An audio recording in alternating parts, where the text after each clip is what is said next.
had a real interesting question come in.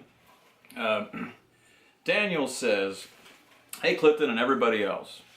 I've recently been learning some old-time songs specific to the northwest of England, which is where I'm from." Cool. However, through all my years of singing, I've always sung in a somewhat generic American accent, as I find it difficult to hold a tune or even stay in key in my own accent. Okay, I mean I'm sorry, I don't mean to giggle, but that is a new one to me. Okay, you got my attention.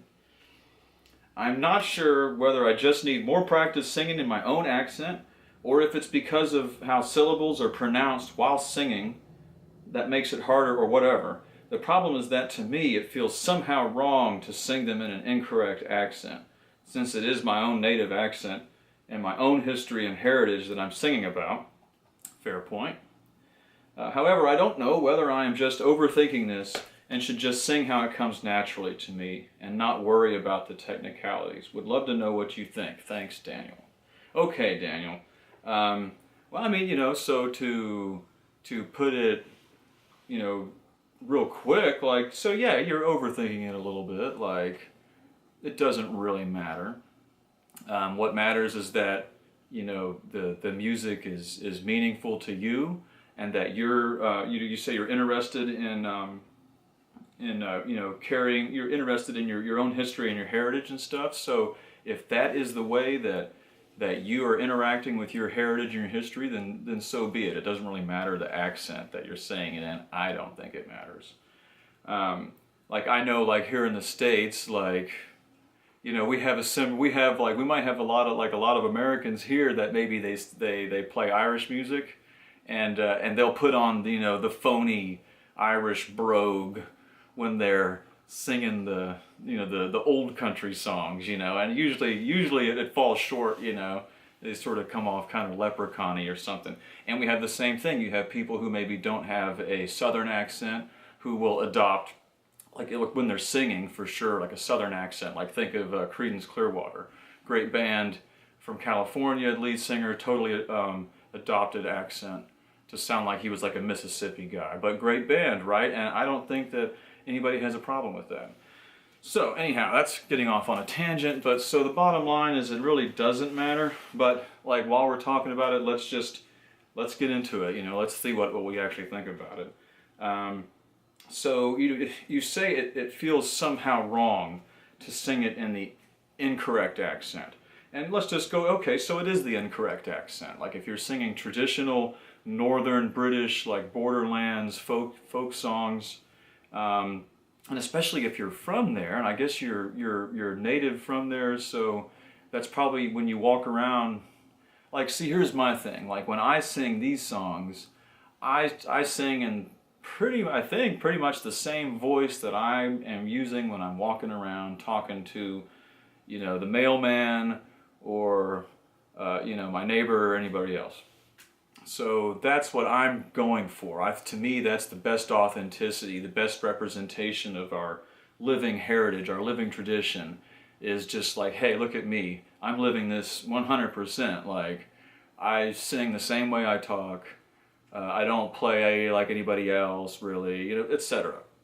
So that's my ideal. I try to strive for that. But like I said, if you feel as though you're really honoring and like learning about and experiencing your heritage and your music through that way, and that's the way that it comes out of you, and that's the way it comes out of you the most effortlessly, because let's remember, you want your music to be effortless. That's it needs to just flow out of you, right?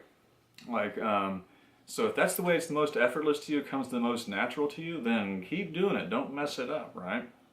But that being said, like, if it does feel wrong to you, you should just, it's not like you can't. I mean, of course you can sing in your own native, like, British accent, of course. It's just that, for whatever reason, and I suspect maybe you grew up listening to a lot of American music, like rock and roll or whatever, like a lot of us did.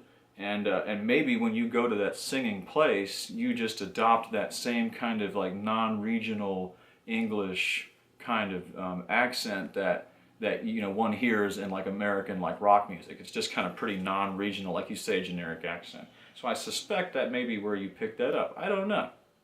It's a really fascinating subject. I thought about this for a long time. We talked about it even before I turned the camera on. Yeah, like I said, bottom line, it doesn't matter. If I was you, I would want to sing I sing my traditional like ethnic music that I identify strongly with in the same accent that I'm walking around in every day. And I think that's probably the best. But yeah, great. I don't know. Let's see what some other people have to say about it. That's a fascinating one. And I know maybe we'll see what people think about, like over here in the States, like I said, we have all these people that will maybe put on a phony accent to sing like an Irish song or whatever. It's pretty common. And usually it makes people's skin crawl, but I've never minded it so much. I mean, everybody knows, like, clearly, the dude's not pretending like he's from Ireland. He's just adopting the accent because he's singing this really Irish song. Maybe it would sound weird if he sang it like a hillbilly. See, me, I wouldn't do that. I would say, oh, this great Irish song, let me figure it out, and I would just play it my own way. So anyhow, very odd. Odd subject and pretty interesting. Yeah, let's see if we have time for one more. I think I've got one more on here I can do. All right, so Adam writes in. He says, one skill that I've been slow to develop to learn is to learn to play by ear and improvise embellishments on tunes I already know. As a self-taught musician, I relied on tablature to begin learning, and it's difficult for me to walk away from it because I see such instant results in learning new songs. But what I yearn for is to hear a song and understand how to play it without seeing it written down. Anything I got on this would be much appreciated. Well, okay, Adam, I gotta say, like, when I first started to learn, like be able to learn by ear, it was when I was forced to, either, immersed in a situation where I didn't have, tablature or somebody to show me how to do something, and I just had to figure out my own way, isolated. So you're gonna have to, my number one recommendation is to be a little tough on yourself and isolate your stuff and force yourself to figure it out. Because you can, especially if you're, try to learn a song off a CD that's got the banjo, it's a banjo CD or whatever, and it's got the tuning right there. And, and just force yourself to figure it out. Like, you will eventually, because it is possible, and that's how it's done. But also, I would say, you don't need to totally get away from the tabs. Like, you can use the tabs. I mean, yeah, there is the result that you instantly learn that music right then and there. And then the drawbacks to the tabs too. But so don't like abandon the tablature, use the tablature. But you should, ideally it would be great if you, I don't know. See, I have moved so far away from tab that I don't even, I hear the sound and I repeat that sound, on here, a way that sounds good to me. It doesn't even matter whether it sounds like the original sound or not, really. So I just got to tell you, and to just keep at it, man, and really, force yourself to do it. That's what it may sounds like. It may take you just straight up like forcing yourself to do it. Yeah. And then you mentioned embellishments up here earlier in your question. Difficulty developing how to improvise embellishments on tunes. Yeah. Well, I wonder how long you've been playing. Because a lot of this stuff that you're talking about comes with time. It comes with like when you've been playing for like 8 years or you've been playing for 10 years. So a lot of it just comes with time and a lot of practice, and a little bit of isolation won't hurt you as far as like making little breakthroughs and forcing yourself to figure stuff out. Complete isolation we see is a bad thing, because then you don't learn as much and you develop maybe icky habits, and your music doesn't sound as good when you're totally isolated usually.